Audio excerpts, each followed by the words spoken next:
Hello, hello, hello, and welcome to Black Magic at TikTok Happy Hour.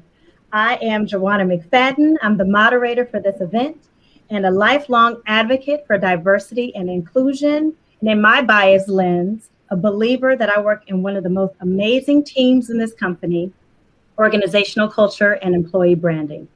I'm so super excited to be here with you today to have such a captive audience because I know you guys are all excited and pumped to hear the people that we have. These three individuals you'll hear from today, they really embody the richness and the qualities of employees that make working at this organization so special. And I can't do them any more justice than they can do themselves. So I'll let them introduce themselves, talk about their name, their position, and give you a little bit of introduction about their team. So with that, Brandon, why don't you kick it off for us? Sure. Hey, everyone. I'm Brandon Holman, and I am on the music partnerships team here at TikTok. I joined the company last March. I think it was one of the first teams to start the work from home COVID transition. So I've almost been here for a year, and it's been really exciting to work with such a great and amazing team.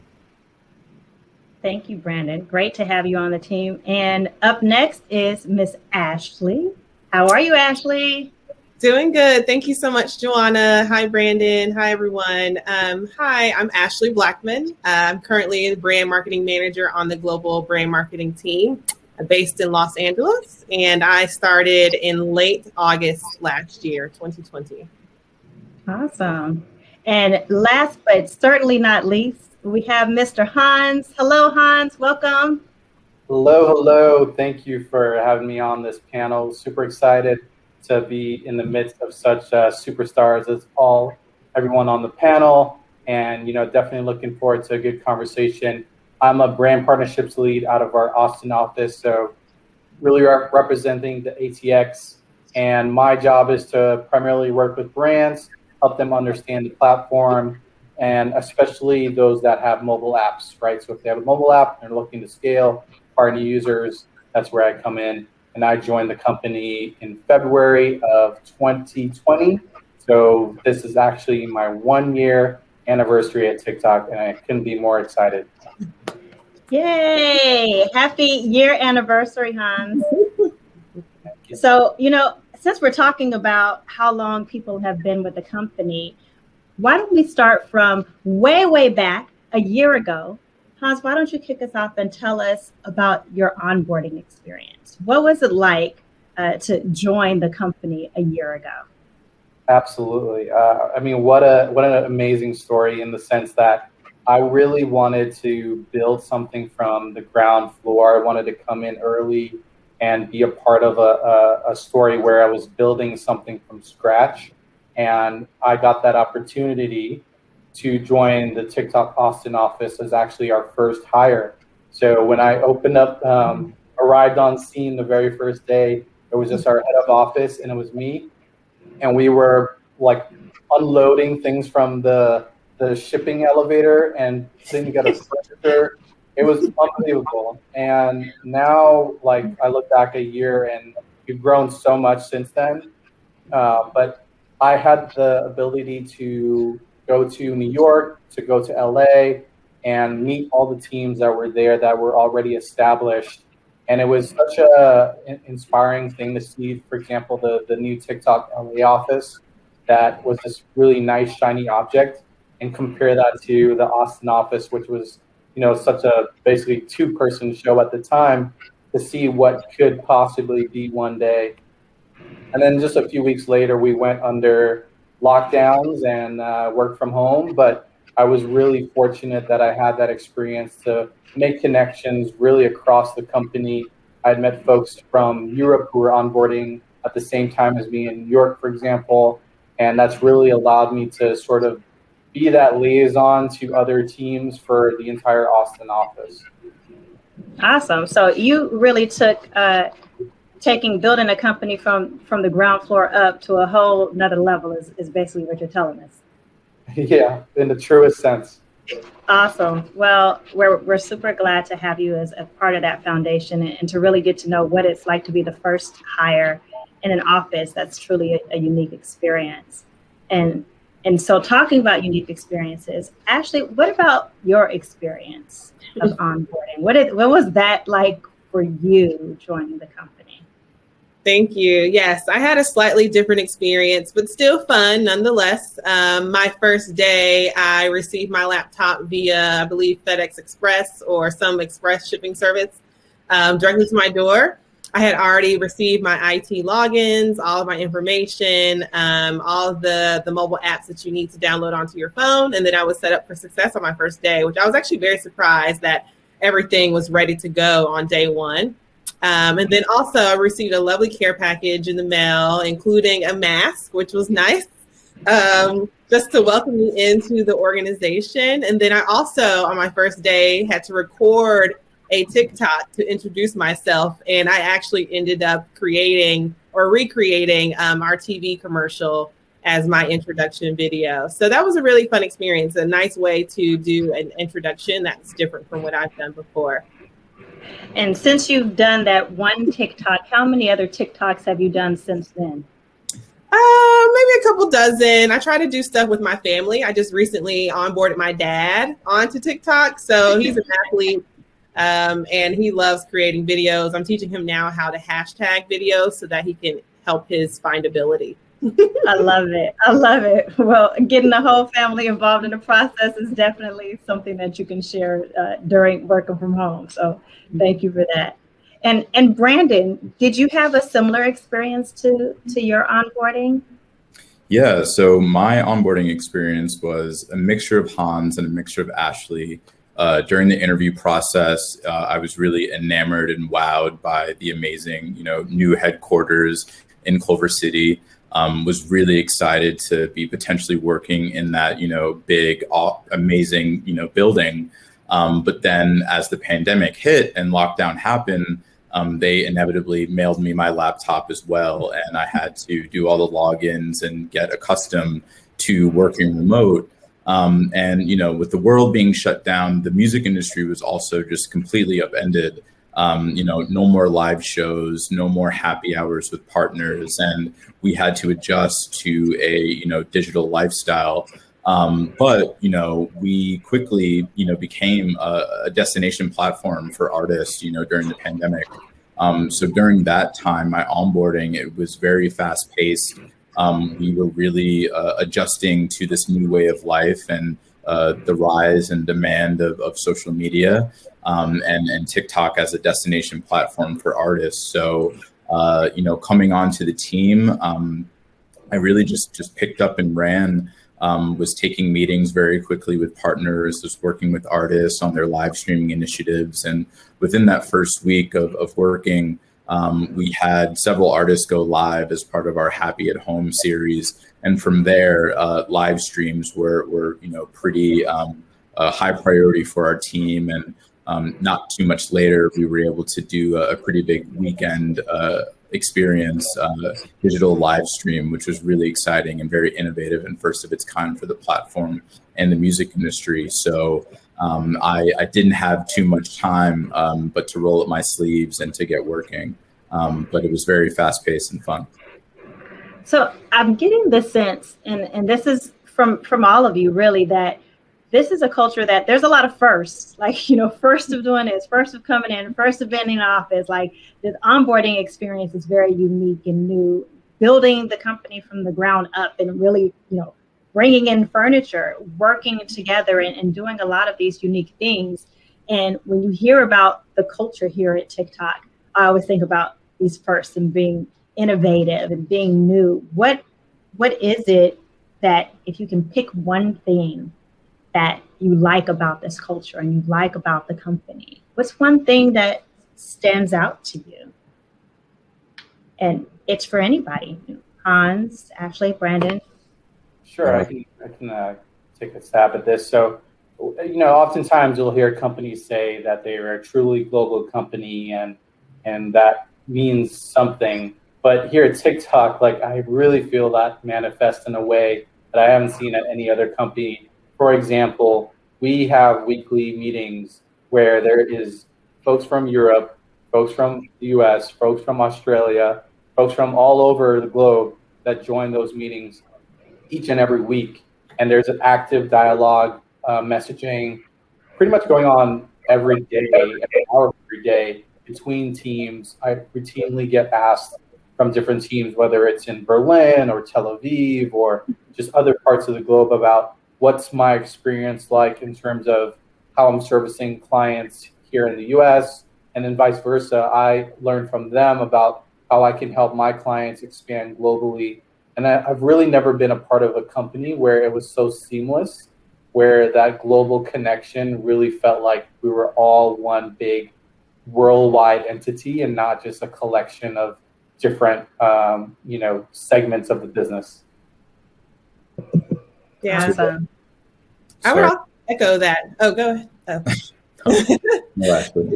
Hans's point, I love that about our organization and how global it is. And then also to add to that, being very fast paced is also something that I love about our culture here.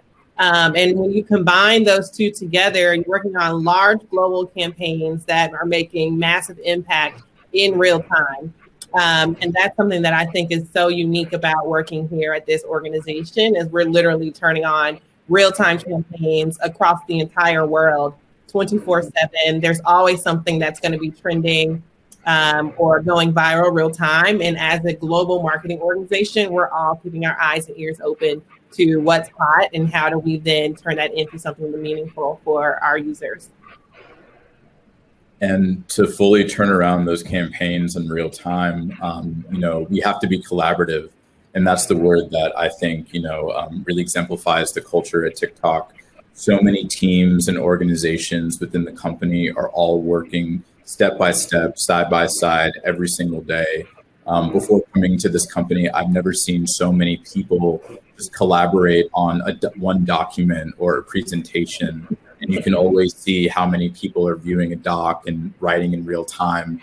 And to see the quickness at which, as Ashley mentioned, we can see that something is trending and that we, want to, throw that up on a spot on TV. Quickly we have to activate in getting legal and comms and sync and content and editorial and all of these teams and stakeholders together in one room or on one doc in real time, to see a campaign go from, ideation to inception in 7 days. Ashley, how long was the driver's license trend? 7 days, I believe. It went like viral within a week's time, if not shorter than that. And now we're on TV stations everywhere. It's pretty amazing to see things just go from a doc to a billboard or, directly in the app, just in a blink of an eye. I've never seen anything as quick, but I've also never seen people just work as collaboratively, just with that one mission and goal, without any ego and just doing the work, which has been really, really gratifying. I think that's, to your point, one of the most fascinating things that I've seen in joining this organization. It's really the collaboration, but the true support of, championing for everybody and really wanting everybody to perform at their best and to recognize their successes and to be happy for them, which is something that's so unique. We have our own kind of messaging group where we put out, hey, look what we've done, and everybody's just like, yay, plus up, thank you. Those are the things that kind of give you those warm and fuzzy, give you the little pat on the back when you can't engage and interact with people in person. It really does make a difference. So I appreciate you guys highlighting that and seeing it the same way I do. So it's not just me, but I want to take a slight shift. I want to ask a question. It's deep, it's personal, but I want to know, as we're in Black History Month, what does being Black in tech mean to you? And I know everybody has their own interpretation of what that means and how that is simplified. So I'm going to start off with Ashley on this. What does being Black in tech mean to you?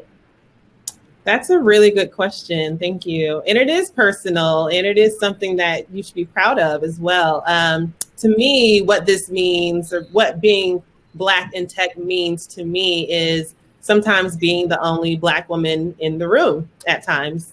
And it's actually an honor to be the only Black woman in the room at times, because it also means the opportunity to shape the future of the industry and to be able to have my voice heard and have a seat at the table, and being able to speak about things that are important to my community, and also knowing that I represent not just myself, but my larger community. So it's having that responsibility to really be able to speak authentically and also be able to do it in a way that your voice will be heard. And I think that's something that's important, especially working in tech as a Black person, but then also as a Black woman.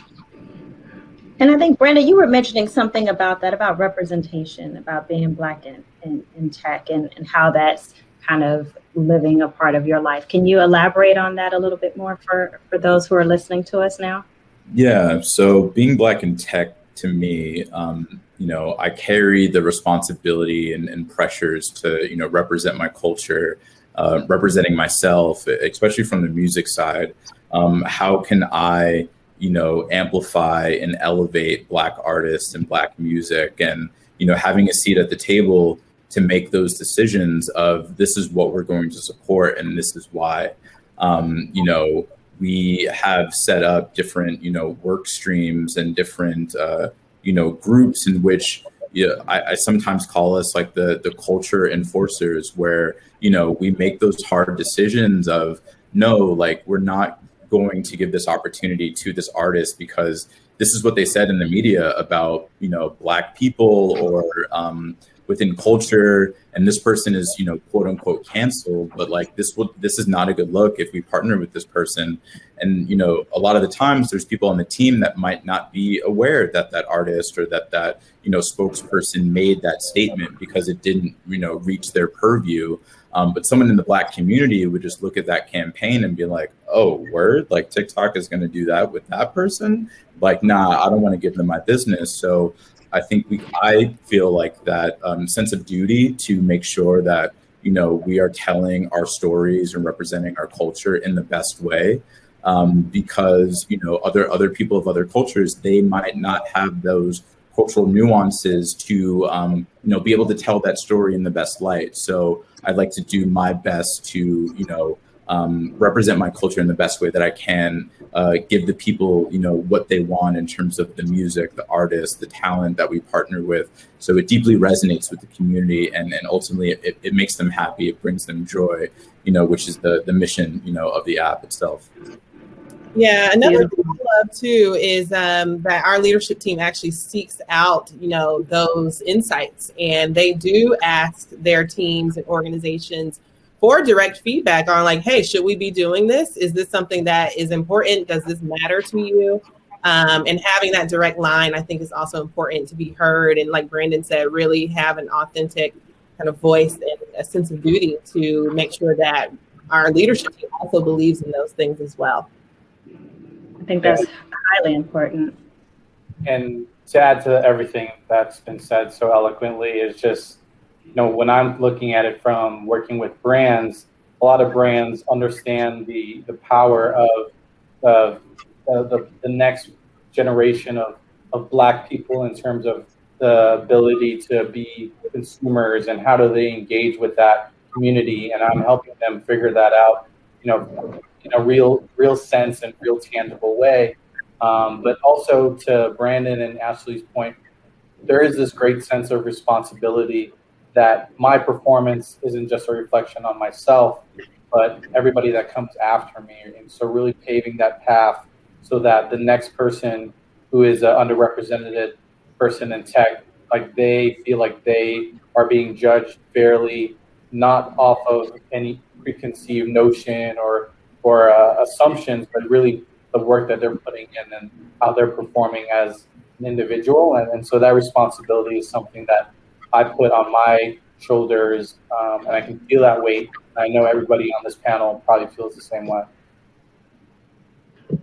And so now we've talked about kind of how you feel about Black magic, but I'm curious to know, as you have such a broad spectrum of who you look at and who kind of impacts and champions that in your life, who's one person that you would say exemplifies Black magic to you? and we'll I catch up have with I have two people, and they are Charles King and Stacy King, the CEO and power couple behind Macro, which is a multi-platform media company. Their production company. They've been nominated for several Academy Awards. They're behind the new Judah and the Black Messiah film that's getting all the chatter, and they also represent talent like Childish Gambino and Michael B. Jordan. And Taraji P. Henson. They're just really at the forefront of representation in media and focusing on telling authentic, diverse stories. And that's why we were really excited to partner with them for one of our programs for Black History Month, the Black Creator Incubator Program, which I'll talk to you about in a little bit. Awesome. Hans, you want to go next? Yeah, this is a really good question because honestly, I think there's so many examples. Like one of the things that I kind of really dislike is when people say, oh, I have a hard time finding, top talent, Black talent to serve a role or to serve on a board or be a president of a company or something like that, because I've just seen so many great Black leaders and worked with so many of them. But I will say the universal thing that I've seen with really talented Black people who I really see myself wanting to emulate is that they really are humble and they really look out for like others. And so they, no matter who you are, what you have to say, they're willing to listen and they're willing to like give you a platform and hear you out, even if they don't agree. And so treating everybody with that kind of respect is something that I really encourage like the next leaders or people who have aspirations of being a leader to emulate. If you're going to push me though on one person, I'm going to say Robert F. Smith, who I believe is the richest Black man in America. And the reason why I like him so much, one, he's based in Austin, Texas, where I live, but also he's really pioneered this space as a Black man that's the financial industry, and there really aren't many examples of very successful Black entrepreneurs in that space, and he really carved it out in a way that is very philanthropic, right? So you look at what he did with Morehouse, where he paid all the students' debt, their student loans, things like that, and he's really thinking about ways to uplift the Black community. And so he's doing something where it's not just him being successful, but it's like, how can he be significant in helping others? And I really respect that. That's beautiful. That's beautiful. And I can't forget about Ashley. I know you have someone in mind, if not two, like Brandon, or pushed into the corner like Hans. I have more than one for sure. And, it takes a village for sure. I couldn't be where I was today without so many people who have exemplified Black magic, whether it's, my favorite professor from college, Dr. Dennis Kimbrough, or even my mom, Miss Sonia Blackman. She actually has exemplified Black magic since the day I was born, since I can remember.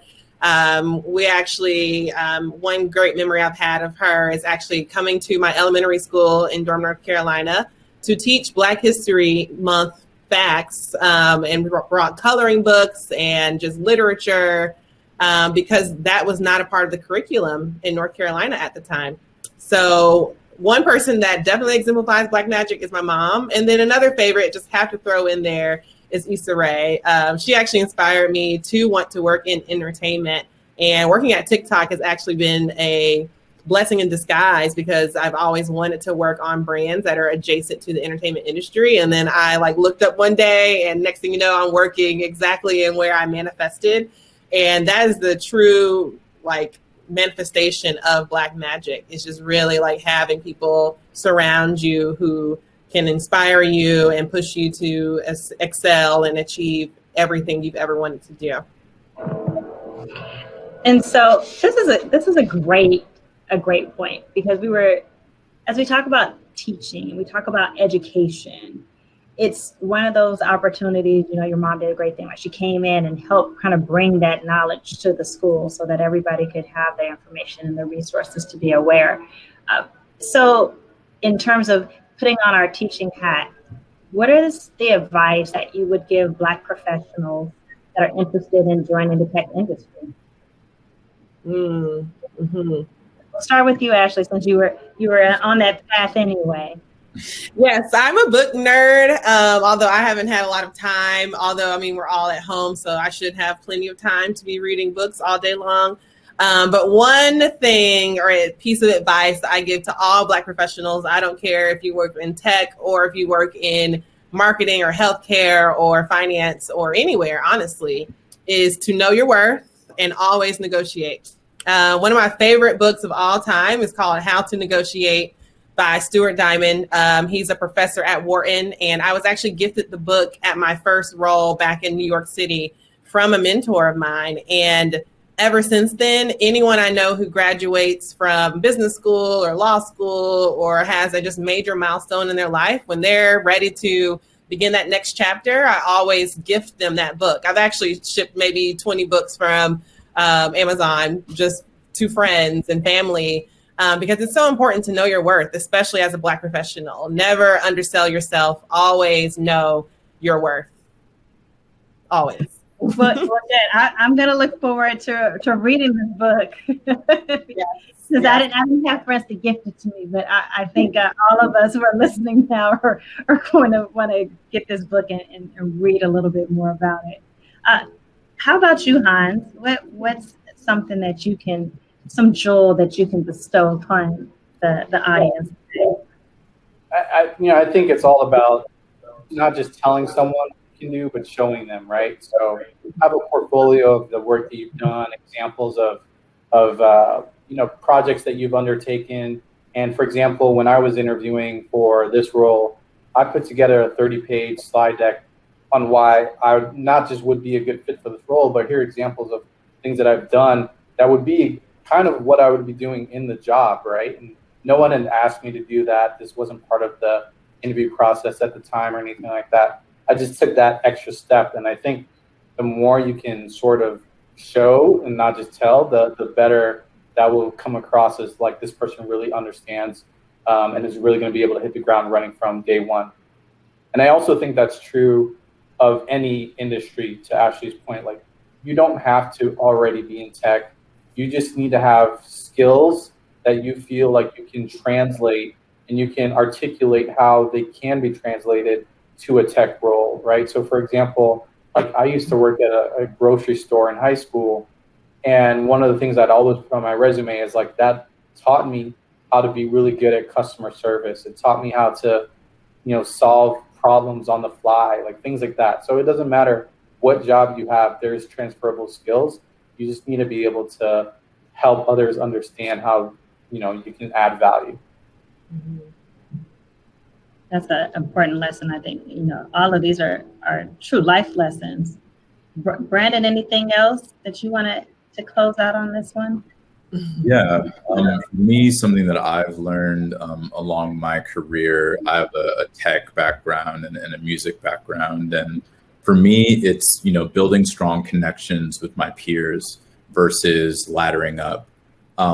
Early in my career, I always thought that it was like the, corner, power executive that was going to give me that opportunity, that was going to really, allow me to, come onto their team or really be that person to advocate for me. And I've realized that it's just been, my peers in the industry, people that I have met, along my way, whether it's been in internships or at panels and conferences, or just even fellow people that have reached out on LinkedIn and asked me a question, and we've developed a friendship. It's those people that, 2 years, 3 years, 4 years down the road, they can be on their journey, head of a department, and they're looking to hire. They can, be a future client or a future partner that you're going to be working with. And, me in my role now, I'm able to really tap into all areas of the entertainment and music industry just through relationships, just through being in the trenches with these people throughout the years, having those moments to be like, hey, do you remember when we were at South by Southwest and, I let you cut me in line, or we went to some crazy party in Austin, but now when I need something done and I need an artist, like they're now head of digital at a record label. They're running the show. Those interns are now, heads of departments. And those heads of departments that I thought was going to like change my life, I don't even know where they are anymore. So I think it's just like really developing really good relationships with your peers, and inevitably, it is building that support structure to help all of us in our careers. Brandon, I definitely know to go to you next time South by Southwest. All right, Austin, hello. Yeah, I'm there. I know where to go, who to talk to, who's running the door. We should be good. And tacos, obviously. Yeah, well, Hans, you need to tell me where to get the tacos and the brisket. I don't know. So our first order of priority when we go back to the office in Austin is to have a queso bar. Mm-hmm. Okay. I'll make sure to pack my bag. That's cool. I'm down for it. food, and more food. So I think food is a good source of an intersection for everybody, and especially as we talk about being a part of a culture that has so many different layers to it, and an organization that has so many different facets and people to it, and with so much variety, it's kind of hard to pick one thing. Like, it's hard to pick that favorite thing.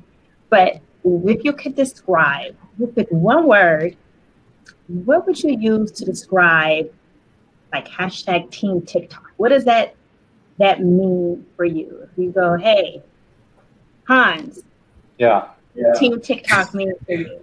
Don't laugh at me, Brandon. I got questions. I got good, deep questions. This is deep questions right here. People want to know this. Right. So this is actually a continuation of what we were just talking about, because my word is family. And the example I'm going to give is in the Austin office, we hit a milestone as an office. And I kid you not, every single person was sent a queso fountain by our head of office. And we put together these queso fountains, each like from our own, home over Zoom, and had like a little margarita time right there. And it's shocking, even working from home, how being a sense of family has really translated, and it really feels like we're looking out for each other. We're supporting each other. We're celebrating each other's wins. And we've been through a very unique journey together during this pandemic. And I honestly do feel like everybody on this team is part of my family. And I don't know if I've not necessarily said that about any other company I've worked at. Aw, I love you too, Hans. I felt that, even though I don't have my own queso bar yet, but I want to feel like I'm part of the family too. Yeah, you're definitely welcome to crash the party for sure. Awesome. Okay, Brandon, what is your one word for hashtag Team TikTok?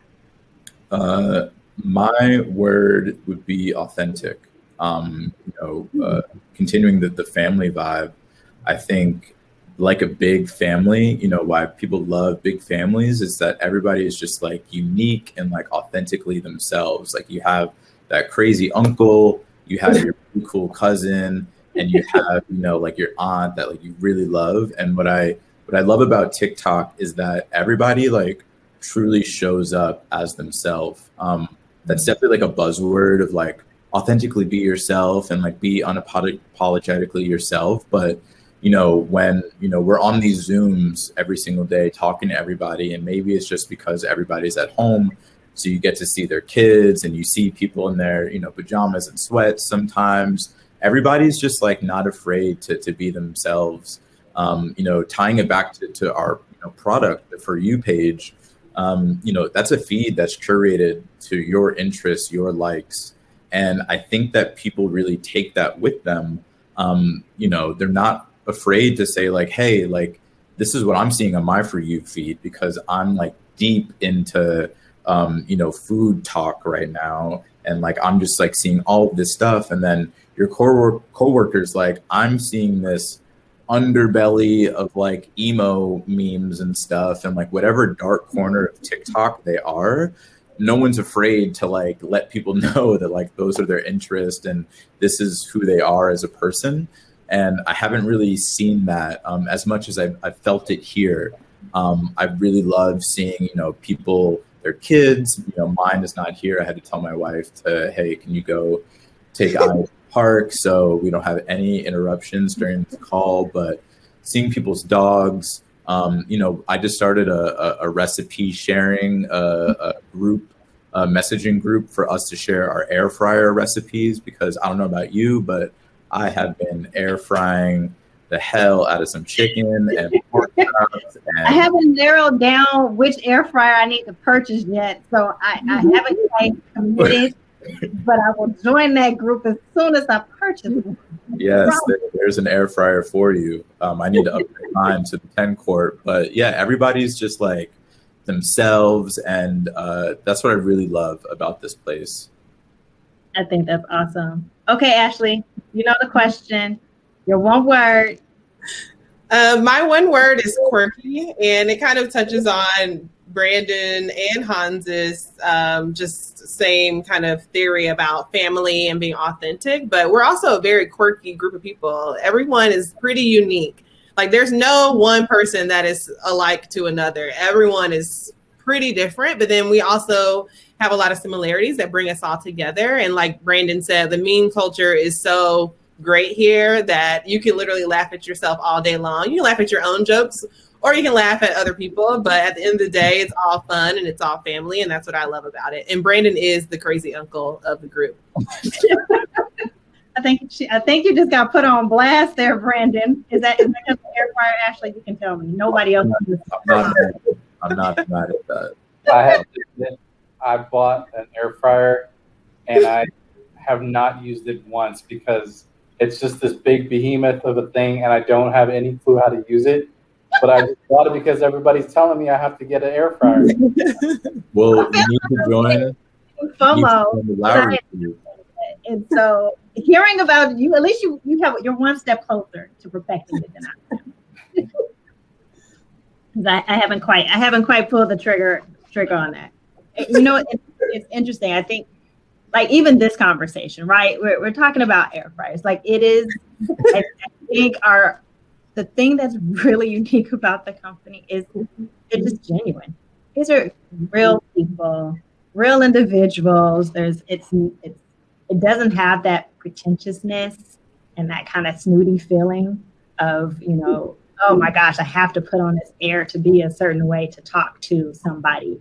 And, you can go from having a very professional and polished conversation as we are having, and then it can transition to air fryers and be like, okay, this is what we're talking about. But this is truly the group, right? And this is how our conversations are. And you work hard and you play hard. And I like and love that environment because it's a very special place to be where you can do something like that. So yeah, I appreciate that. And I will be on the lookout for my air fryer. So I know to get pointers from all of you. So Ashley, going back to you, since we left off last with you, I have a question that's specific to you. Can you tell us a little bit more about what we're doing for Black creators? It's Black History Month. People, of course, want to get to know all of us individually a little bit better, but when we get down to the business and some of it, they really want to know, okay, what are you doing for us? So tell us a little bit about what we're doing for some of the Black creators. Absolutely. So like Brandon mentioned earlier, we're very cross-functional. And one of the beautiful things about marketing and creators coming together is we get to do really cool activations. One of them that we're doing right now for Black History Month for the entire month of February is putting some of our trailblazers on out-of-home billboards. So if you are in Atlanta, Philadelphia, Chicago, Los Angeles, or New York City, you will see some of our trailblazers on our out-of-home campaign, which is the first time we've ever done something like this, especially within the Black community of TikTok creators. And it is something I am so proud about, and something that took a lot of consensus and alignment, and also a lot of just really bringing your authentic self to the table to get something like this to happen. And it would not have happened without working cross-functionally with our creator community team. So shout out to Kudzi and Ali, but then also working with creative minds like Brandon, who really helped push me to think creatively and think outside the box about how we can support the Black community for this month. So I'm really, really excited about that. And if you are in one of those 5 cities, you will see our out of home campaign running for the entire month. Awesome. And then to Brandon, a little different question for you. So still talking about the business, I want to know about the impact that TikTok has been having on music and culture. I mean, it's been explosive. You hear about something on the app, you hear about it, and then the next thing is like it's viral. It's a sensation, right? So what is your team doing to amplify Black artists? So been really exciting this month to, do a full Sounds page dedication to Black artists. If you go to our Sounds page on the app, you'll see a bunch of banners and amazing playlists that really tell the story of past, present, future, and joy. So our past playlist, we've curated speeches with speeches by MLK and James Baldwin, to a Motown playlist and the evolution of jazz and ragtime. For our present, we have a lot of the amazing trending sounds that you'll hear in the app. Bust down, everybody, bust down. I know you know that. But outside of that, we have live streams that we've been doing with artists. Today we just featured a live stream with an amazing viral DJ, Amorphous, who's been going viral on all platforms. He made an amazing mashup of Luther Vandross and Rihanna, Kiss It Better. It's just been amazing to watch his career just take off, and power to the platform for helping to, really seed and amplify his music. Through his success, he just had Fat Joe give him a call, and Fat Joe freestyled over his song, and they fully released it with the record label. So again, it's been great to watch him grow. And then we have a really exciting live stream finale. I can't quite announce who's going to be performing quite yet, but it's going to be a really big moment on the app and a great way to celebrate all things Black music and culture. Awesome. Can I just say a quick shout out to the music team at TikTok, because there's been a few instances where I'm like, here's someone that should be on y'all's radar, and they don't just take it and do nothing with it. They actually action upon it. And I've been a part of so many orgs where there's not that sense of humility. And I think because TikTok is talent can come from anywhere, and you never know overnight who might be the next big thing. We're just so willing and able to really hear everybody out. And I think that's just so special. I hope we keep that mentality. Yeah, I think it's special. I don't know how, Brandon, you can do your job without not dancing around every couple of minutes. You're hearing some new artist or some new creator coming on. You're like, yes, I wanted to hear this song. So it's really cool and exciting to have that perspective and that point of view. And Hans, you're talking about kind of championing these teams and really kind of giving a hats off and congratulatory to the efforts of people that are making these things successful. And you've had an amazing career journey yourself. You worked with different entities, but since joining, can you tell me what stands out for you in working at TikTok that is that key or that thing to making it special? Yeah. I appreciate the kind words. And I'm a big car guy, right? So a lot of my mindset is if you're not first, you're last, right? So I've kind of had a history of sort of being first in, whether it's first in a role, first in an office, first at a company, and just I love being chaos and creating order out of that.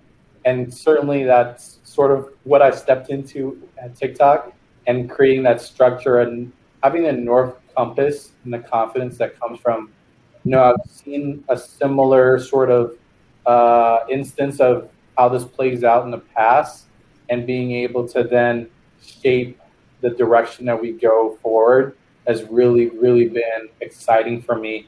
But I will say, probably the biggest key that I've found, and one of the reasons why I joined TikTok, is just the buy-in in terms of our leadership of how important diversity is, right? So one of the real heart-to-heart conversations I had with our VP, Blake Chanley, before I joined, was about diversity. He mentioned how he invests in minority-owned businesses and how those are often his most successful, investments.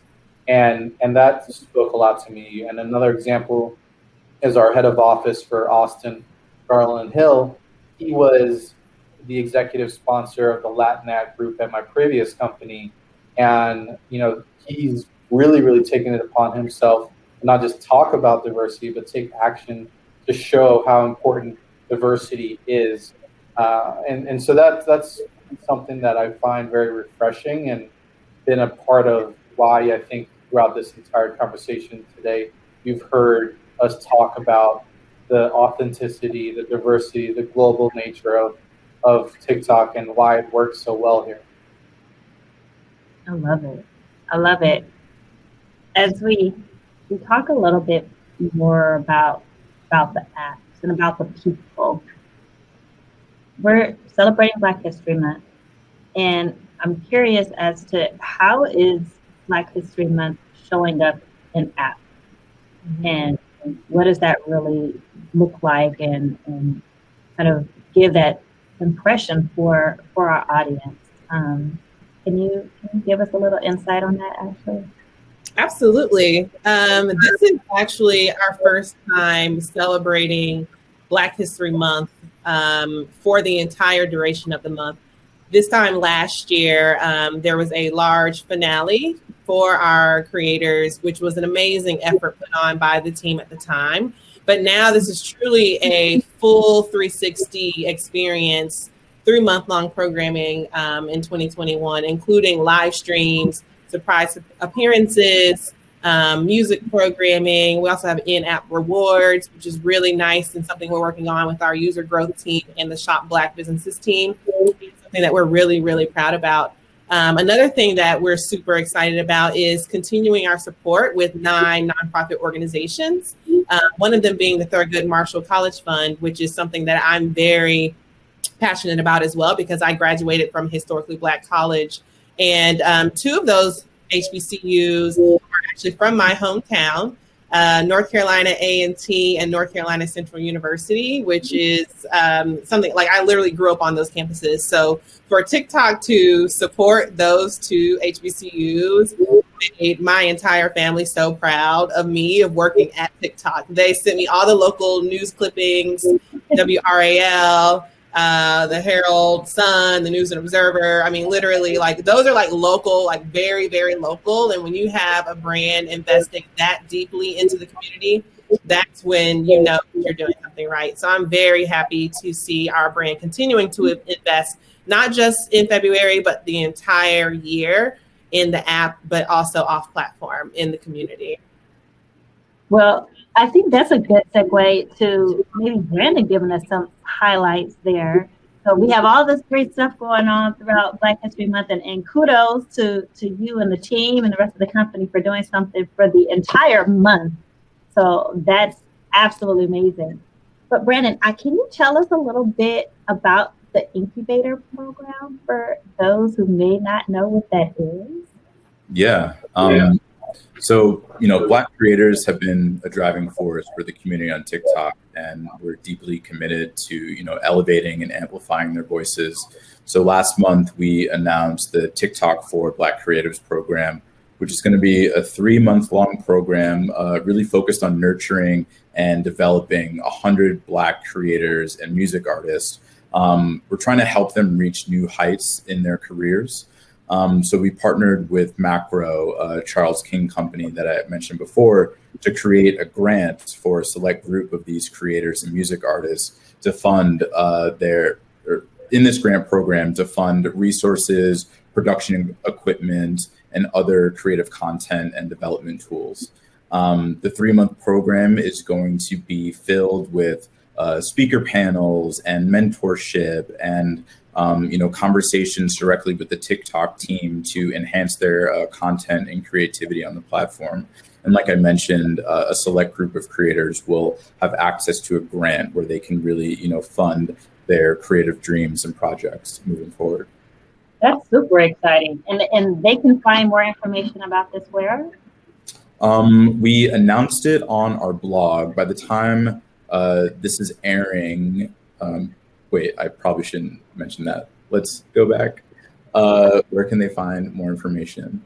You can find more information about the program on our newsroom on the TikTok blog. The program, the deadline has already closed for applicants, and the first session will be happening at the end of February. But look to see all of your favorite creators who were accepted into the program, and you can watch their content story and follow along with them as they participate in this 3-month program. Awesome. Thank you for that. And Hans, if you could, so kindly, tell us a little bit about the influence that you think you're able to have here at the company, at TikTok. What does that look like? And not power, not big hierarchy, but just what is influence in the ability to leave a footprint have here at the company? What does that look like for you? Right. Yeah, I think influence over authority is so welcomed here. And I've worked at small companies, I've worked at really big companies, and the lack of red tape and bureaucracy here is really refreshing. And I'll give you an example. So one random day, our head of diversity and inclusion, Linda Fraser, she messaged me, and I don't know why she was up late, but she was up late. She messaged me, and I just happened to respond at 2 a.m. And we just had a spur of the moment conversation. And she was asking my opinion about, hey, what do you think we should do for this particular situation? And I couldn't believe that, a head of global diversity was listening to me and wanting to hear my opinion. And that's not an isolated event. Like, honestly, I get inundated with people from across the globe seeking out my opinion, wanting to see, hey, there's a fork in the road. Should we go left or right? Or what do you think are some of the call outs we should look out for?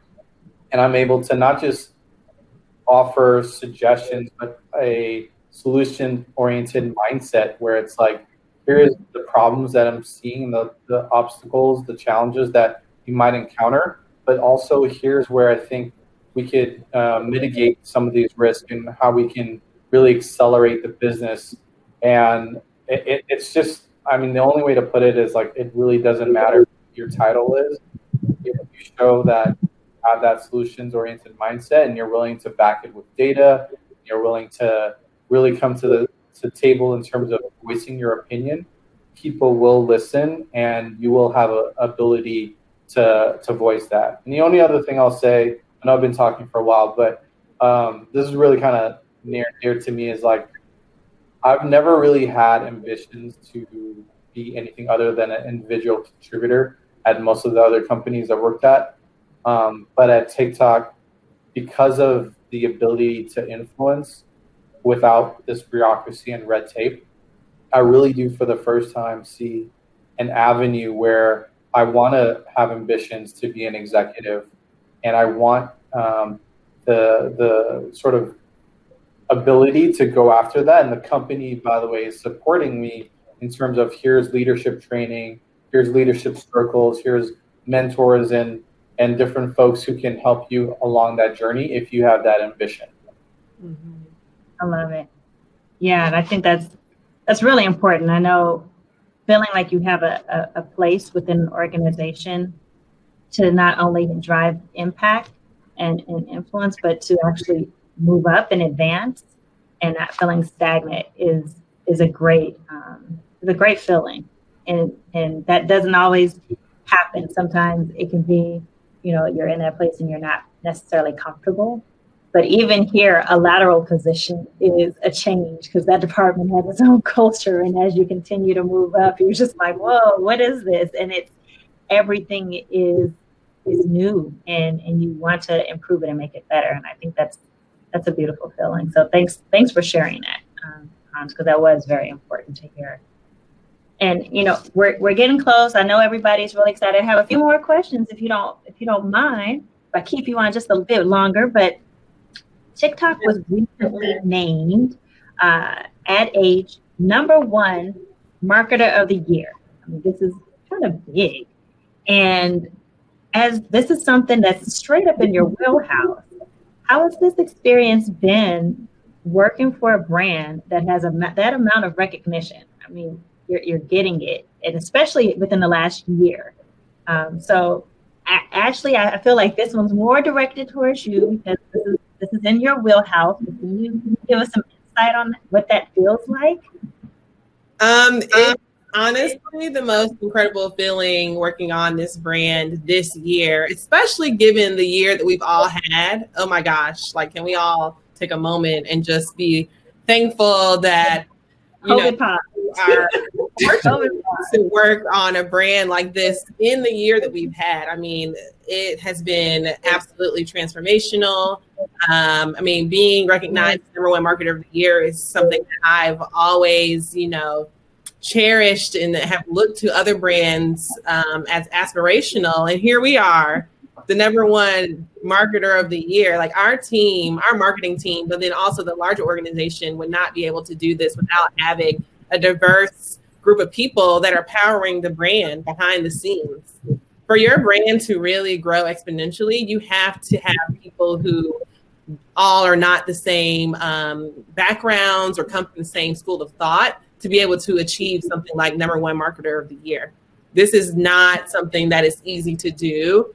And to have also a leadership team like Nick Tran, like Belinda Frazier, like really pushing the culture forward from an internal perspective is how we're able to deliver great work externally. There's a strong correlation between the two. You have to have a strong team to deliver strong campaigns. And I think being able to do that in the year we had in 2020 is incredible. From some of the real-time campaigns we did last year featuring Mick Fleetwood to doing our New Year's Eve live stream on New Year's Eve, where I was able to meet Mick Fleetwood and celebrate that entire, journey of a campaign or an idea that went viral, to him being in our TV commercial, to him then being in our New Year's Eve live stream. Those are all the different touch points that really define a brand and really are understanding, how do we then continue to push the culture forward and be relevant, and then also reach our base and be authentic and represent what we're known for. So it's really about, understanding marketing and like the core of it, but then also having fun and taking some risk, and marketing at the speed of culture and real time is also what set us apart from a lot of our counterparts within this space. And it's just been such a fun journey so far. And I'm excited to see if we're able to do that again next year. How about 2021 Marketer of the Year again? I would love to see that. I love that line that you just said. I don't even know if it's something you say all the time, but marketing at the speed of culture. Like that is a beautiful kind of tagline. And I love it because it really is, we're doing this work for the people in real time. We're not trying to, replicate what was good in the past. We're thinking forward thinking and really building upon what the community and the culture wants to see. So that's beautiful. It's just astonishing to see the positive reaction that people have to the brand. Like, I wear my TikTok mask out in public and people go crazy. Like, they love TikTok. I've actually had executives at other tech companies beg me to give them TikTok swag for their kids. And I felt like Santa Claus, like, when I'm to deliver that on Christmas Eve for them. And it's just the amount of positivity behind this brand, the way that the app makes people laugh, smile, have a good time, and how that really, from people that are young and old, and it doesn't matter who you are, it's just a real rewarding experience to be a part of that. And as we kind of start to wrap up, I want to hear from the music side, because I feel like music keeps us connected through and through. It doesn't matter who you are, and it wouldn't be TikTok without having a little bit of something that tells us about some music. So, Brand, as you have your ear to the ground and you've really been combing through and listening to what's going on, can you tell us who are your top 3 emerging artists that we can find on TikTok? Yeah, great question. And it's so hard to only pick 3. There's a new one every single day. One of them would be this artist. Her name is Fouché, a singer from Los Angeles. And why she's my number 1 is just the story is just really amazing and heartwarming for me. I heard her, on the platform. She had one of those posts that were like, hey, if you didn't know, I'm actually the artist like singing in this song. And she was singing on this Sleepy Hollow track called Deep End Freestyle or something. And I quickly was like trying to DM her. I DM'd her Instagram. I sent an email to the wrong person. And this person was like, oh, like I always get this girl's emails. Like it's so annoying. Like every label and manager is emailing me all the time. Like, can you please stop? And I was like, how am I going to find an artist? Like her track is like blowing up. I need to get in contact with her. And so randomly, I was at a appointment with my wife, and our midwife, actually, the woman who like delivered our baby, her son is an artist, and I was telling her about why her son needs to get on TikTok. And she was like, no, my son will never get on TikTok. But I go to his Instagram and he has a picture with the girl. And so I was like, Debbie, like I've been trying to find this girl. Like, how can I get in contact with her? And she's like, oh, that's easy. I'll just like text my son. So she like puts me on text with her. I get on the phone, I talk to her. I onboard her onto the platform. I was like, I want to get you verified. She told me a little bit about her story, and originally she signed up for like some royalty-free music. So all the producers out there that go on these sites to get new sounds for their beats, they just downloaded her voice. That producer used it. That song went viral on TikTok. And now she's at that point where she's trying to make a name for herself. But the labels were calling her as well. And I think the TikTok verification really helped like show the industry that she was establishing herself. So she ended up signing a deal to RCA, really big record deal.